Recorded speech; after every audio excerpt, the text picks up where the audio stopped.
warahmatullahi wabarakatuh. Hai teman-teman semua, bertemu lagi dengan saya, Febrika Eri Rahmawati, mahasiswi Fakultas Usuluddin dan Humaniora, Universitas Islam Negeri Antasari, Banjarmasin. Jurusan Ilmu Al-Quran dan Tafsir tahun 2020. Lokal C. Video kali ini saya buat guna memenuhi tugas mata kuliah Bahasa Indonesia. Saya akan membahas dua pembahasan. Yang pertama tentang kesalahan dalam penulisan kata, baik itu kesalahan dalam penulisan kata yang tidak sesuai dengan pedoman umum ejaan bahasa Indonesia ataupun kesalahan kata dalam penulisan kata serapan. Dan materi yang kedua adalah mengenai paragraf dan macam-macam paragraf. Oke, kita memasuki ke bagian yang pertama.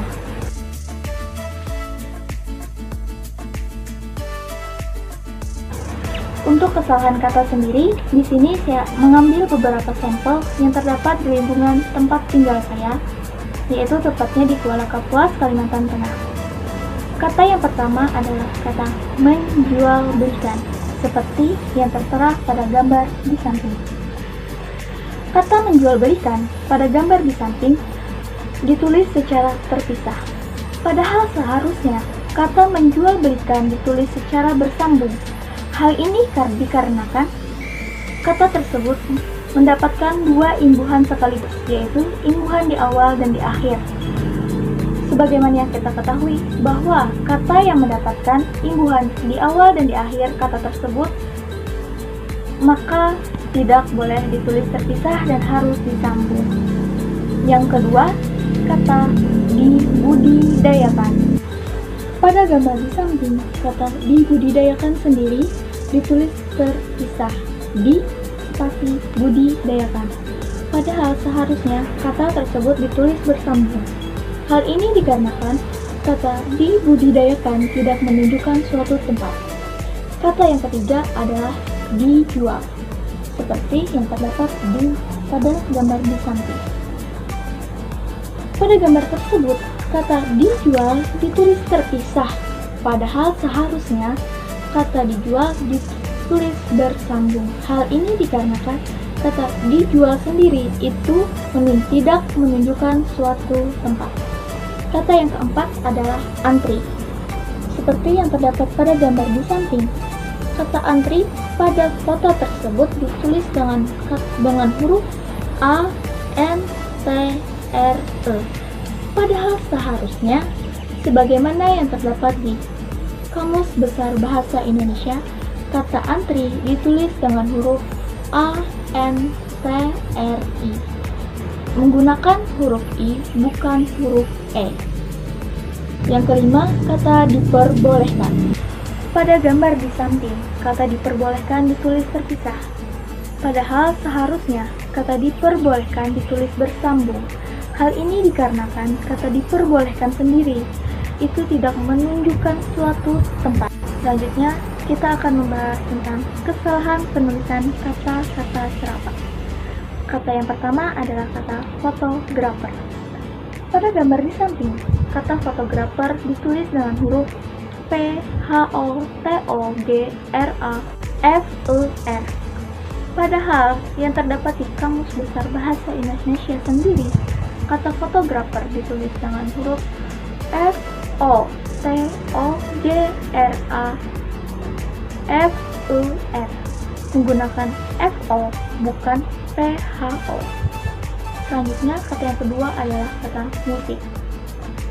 Sebagaimana yang terdapat pada foto di samping, kata musik pada gambar tersebut ditulis dengan huruf M, U, S, I, C. Memang dalam bahasa Inggris katanya ditulis seperti itu, namun di dalam Kamus Besar Bahasa Indonesia sendiri, kata musik ditulis dengan huruf M, U, S, I, K, menggunakan huruf K bukan huruf C. Kata yang ketiga adalah kata majelis.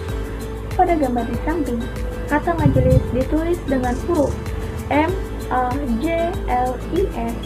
Padahal yang terdapat di Kamus Besar Bahasa Indonesia sendiri, kata majelis ditulis dengan huruf M, A, J, E, E-L-I-N menggunakan huruf E.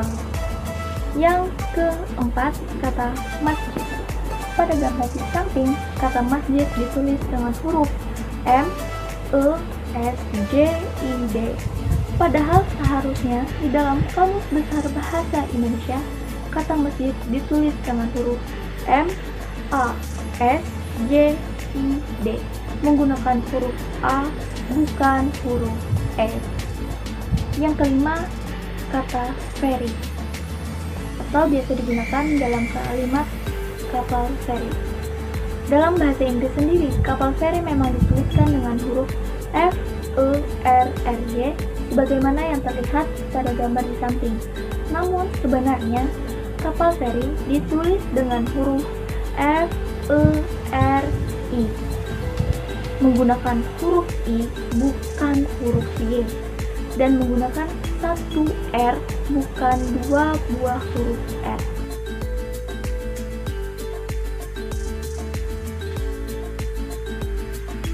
Pembahasan yang kedua, paragraf dan macam-macam paragraf. Paragraf di dalam Kamus Besar Bahasa Indonesia adalah bagian dari suatu karangan, biasanya mengandung satu ide pokok dan penulisannya dimulai dengan garis baru atau alinea. Pada kesempatan kali ini, saya akan membagi macam-macam paragraf dalam hal berdasarkan letak ide pokok atau kalimat utamanya. Pertama, paragraf deduktif. Paragraf deduktif adalah paragraf yang ide pokoknya berada di awal kalimat. Adapun ciri-cirinya, yang pertama, kalimat utama berada di awal paragraf. Yang kedua, kalimat pertama pada paragraf merupakan kalimat umum, sedangkan kalimat-kalimat berikutnya adalah kalimat penjelas. Yang ketiga, mempunyai pola umum, khusus, khusus, khusus.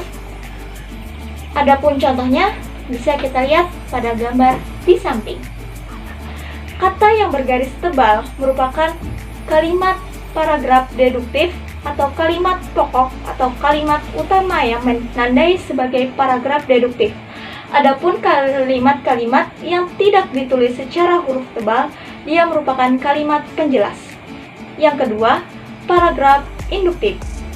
Paragraf induktif adalah paragraf yang kalimat utamanya berada di akhir paragraf. Ciri-cirinya, yang pertama, kalimat utama berada di akhir paragraf. Yang kedua, penjelasannya secara runtut dan jelas. Yang ketiga, mempunyai pola khusus, khusus, khusus, umum. Contohnya seperti pada gambar di samping.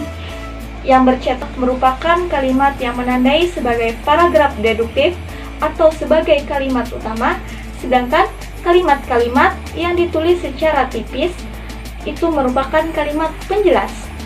Yang ketiga, paragraf campuran. Paragraf campuran adalah paragraf yang kalimat utamanya berada di awal dan akhir paragraf.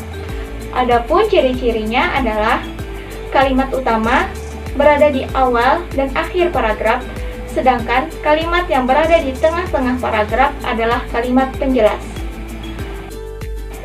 Yang kedua, mempunyai pola umum, khusus, khusus, umum.